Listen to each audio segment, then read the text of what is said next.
What's up guys, AC Card Shark back again. We're back with a different kind of video today. I found a new game store, which is actually located in Emmaus, Pennsylvania, and it's a little bit south of where I am in Bethlehem. It's called Planet Games, and it was through a suggestion by a friend of mine who knew I was a collector and everything else, and apparently this is like a mom and pop type store, like a little bit of a more of a retail. And apparently they have like everything from retro to current. Apparently, according to their websites, if you go to planetgamespa.com, they do contests and they do high score competitions and stuff like that. So I've never been there before. I have not been there yet. I'm heading out right now. We're gonna go check it out. Hopefully, they'll give us some permission to record inside the store and everything else, and I can show you guys around. So I'm gonna ask them when I get there if I can put it up on the YouTube and advertise for them and everything else. So we're gonna head out right now, and I'm gonna go check it out for the first time ever. Alright guys, so that was kind of a pain in the ass drive from Bethlehem. Took me about half an hour to get here. It was going through Allentown and all the way through just all these different towns and everything else. So it was kind of a pain in the ass to get here, but I'm going to spin you around here and show you the front of the store. And give me 1 second. Alright, so as you can see, I'm parked here on the street. And if you zoom in right here, you got Planet Games, buy, sell, trade. Planet Games, there's their phone number in case you're local. And you can see some, as soon as that car passes, some Mega Man graphics in the window there. And you've got, you know, signs everywhere and everything else. So I'm hoping they let me film inside. I'm going to ask them, obviously, make sure they don't mind before I go in. But we're going to head inside to Planet Games and hopefully show you around. Alright guys, just came out of Planet Games. Actually, the owner, he preferred that I didn't tape on the inside, but I do have to say the store was really cool on the inside. They had a lot of selection. Prices were really decent. I did pick up a bag full of games, and I will share that with you from the game room. And as soon as this car passes by, I wanted to show you this one cool thing I noticed outside the store, which was a drainage pipe. And it was a mushroom inside a Mario warp pipe. So I thought that was pretty cool. It was painted. The inside of the whole store was painted. There was murals. They had a Neo Geo arcade machine. They have everything from the NES up through the 360 and the PS3. Lots of good stuff. So guys, you know, if you are in the area, here is their information. And they are in Emmaus, Pennsylvania. Gonna cut now to the game room, and I'll show you what I picked up. Alright guys, back from Planet Games in Emmaus. I did pick up a bag full of games. Spent a decent amount of money, but everything was priced pretty fairly, and he had some really good selection. It was a small, like, little house basically, and he had everything from NES to I saw Sega Saturn, Sega CD, Sega Master System. There was like a retro room, and then all the current gen stuff was out in the main room when you first walked in, and then the back room was the retro room. Genesis, Super Nintendo, complete in box systems, Neo Geo arcade machine was there and set up to play, and it was just really cool place. And I kind of wish he had let me show you guys on the inside. I understand why he didn't want to, because it kind of takes it away from. It may make people like not go because they've seen it. You know what I'm saying? So I kind of understand why he said no.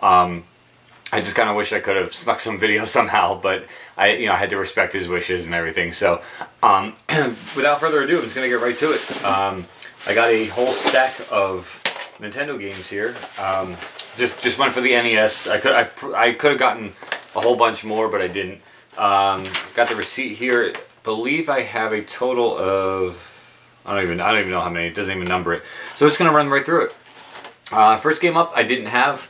And again, I don't remember how much each game was. A couple of them I do remember offhand, but I'll run through at the end and show you what I spent and what was the total value of the games. A couple of them, I believe, looking them up on my app, were priced a couple bucks higher than what they're worth. I didn't mind that so much, because if you figure the only other place I'm going to find some of these games is eBay, because I've never seen some of these in the wild. You add shipping on top of it, you're going to pay about the same amount anyway, and I'd rather support this local business where it's not a GameStop, it's not a Best Buy, it's an actual like person who owns a store, and I always support businesses like that as long as it's not crazy.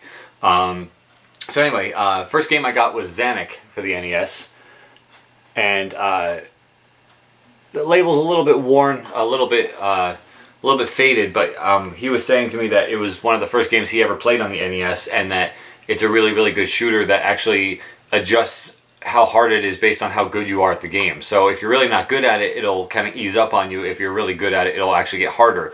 And that's just mind-blowing for an NES game. I didn't have it, obviously. I picked it up, and based on his recommendation, it kind of is what sold me on it. The next game I picked up is just a regular racer. It's called Formula 1 Built to Win. Let's see if I can get a clear shot. There you go. Formula 1 Built to Win. Looks like an IndyCar racer game. The next game I picked up is a Capcom game. It's not a purple label, but it's a Capcom game, and it's Gunsmoke. There you go, Gunsmoke. The next one on the spine, it just says Intruder, and just by looking at that, I was like, I don't have that game, and I looked it up in my app, and it didn't show it in my list of games I still needed to buy. So I was like, wait a minute. So I took it out of the case and I looked at it, and I was like, I don't have this game. And then when you actually look at the front of the cart, it's actually called Flight of the Intruder. So Flight of the Intruder, another flying game, but I knew I didn't have it, and then I found it on the list under F for Flight of the Intruder. So I was like, I knew I didn't have that. This game, the label's a little bit crazy. It's got some bubbling going on, but it's a game I didn't have, and the spine looks good. So I figured, I think it was like $3 or $4 that I picked it up. The game is called Heavy Shredding. It's pretty common. You can pretty much find that at any flea market or anything else, but I think it was like $3, and I was like, for $3 I'm picking it up because I have it in my hands. And the label's a little bit bubbled, but not too terrible. This game I actually had found at the what do you call it, Merchant Square Mall in Allentown. The guy was charging, I think it was like $8 or $10 for this game, and I knew it wasn't worth that much. I got this one for, I believe, $3 or $4. The game's called The Blue Marlin. It's a fishing game for the Nintendo, obviously. This one is another common game, and not much to say about it. Never played it before, don't know if it's any good. I'm sure people have played it and liked it, I have no idea. But that game is called Cobra Triangle. Cobra Triangle. This game came as a recommendation. I've heard about this game before. It's kind of like a commando type game, but it's called Cabal. And the owner of the store actually was like, oh, Cabal's a great game and everything else. And so I'm looking for it. I may bust it out real quick as soon as I'm done recording this video. Next game is a Light Zapper game. Again, this was like $3 or $4. Never heard of it before, never seen it before, never found it before. It's called Laser Invasion. And I know that's a light gun game. So Laser Invasion for a couple bucks. And then the last three, I'm going to get a little closer to the camera here because I'm having trouble reaching. The last three I got, two of them are just absolute classics, and one's a rarity. And the other one I've never even heard of, never seen it. The label looks friggin' awesome, and made by Lucasfilm Games, which was also the creator of the Monkey Island series back in the day. It's called Defenders of Dynatron City. Let me see if I can get a better shot there, clear it up. But if you take a look, I mean, it's just like such an awesome label. And as you can see right there, Lucasfilm Games. But it just looks so awesome. I cannot wait to try this game out. I have no idea. It kind of looks like, obviously, like a superhero type game. And it looks amazing to me. I have no idea. I really want to try this game out. If you guys are fans of the Operation, I almost said Operation Killscreen. I'm a fan of that though. If you're fans of the Cynical Pixel Show, that may be one of my Retro Rewind reviews in an upcoming episode, because that looks like a lot of fun.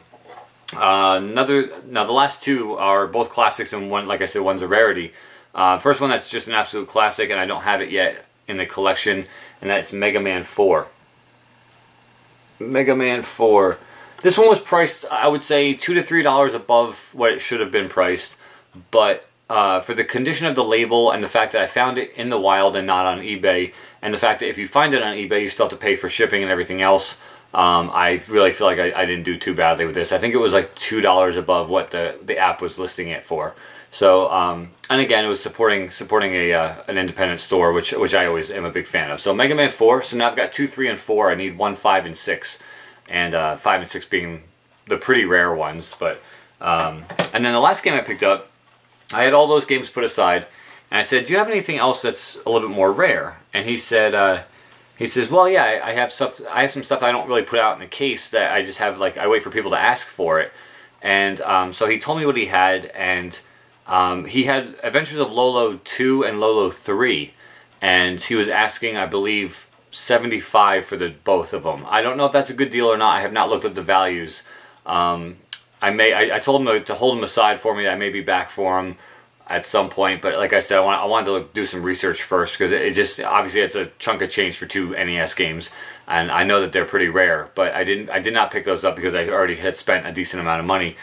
And then this game he had originally told me he would charge me $30 for. And I was actually contemplating it for $30 because I've looked it up on eBay. I just lost an auction on eBay actually because it went too high, and it's been selling for, the cheapest I saw it go for was $45. The highest was like $60 to $70. And he had told me he would sell this to me for $30. I kind of was like, oh, I don't know, it's a lot of money, like I'm already spending a lot. He goes, I'll tell you what, if you buy that stack of games, I'll throw it to you for $20. I had to snatch it up. $20. Black Tengen version of Tetris. I've been looking for this game. Not that it's hard to find, because you can find it pretty much on eBay at any point, but for the right price. And I'm really happy I didn't just get hooked into the auction deal and pay the $45-50, because I just landed a copy for $19.99 for $20, and I am so ultra stoked about having this in my collection. You know, it's by far known as the best version of Tetris, and this is not going to go on my Tengen shelf. It's going to actually go up on display somewhere. I'm going to see if I can prop it up somewhere, because it's just one of those games that needs to be displayed in your collection. Really happy that I found this, and really happy that he was awesome and gave me a good deal on it, because I was already spending a decent amount of money with him. So for $20, that is a steal right there. So just a stack of NES games, guys. Like I said, if you're in the general area of Bethlehem, Easton, Allentown, Pennsylvania, it's in Emmaus. So if you're in Emmaus, if you're in Quakertown, and in that general region, guys, Planet Games in Emmaus, it's on 7th Street in Emmaus. Just planetgamespa.com, and it will give you all the information about the store. Really great guy, and really great store. Some of the games were priced a little bit above where I wanted to spend for that individual title, so I did leave those behind. But for the most part, his games were priced very fairly. Really nice guy, and obviously he's willing to make a deal, being that I spent some good money with him. So I cannot complain, guys. I mean, really good place. I just wish it was a little closer to my house. It took me about a half an hour to get there. So but that's going to do it, guys. That's going to wrap it up. I don't really have a title for this episode. It's just kind of like a road trip episode. But just wanted to go and check out Planet Games and share that with you guys. So, until next time, guys, AC Card Shark. Take care.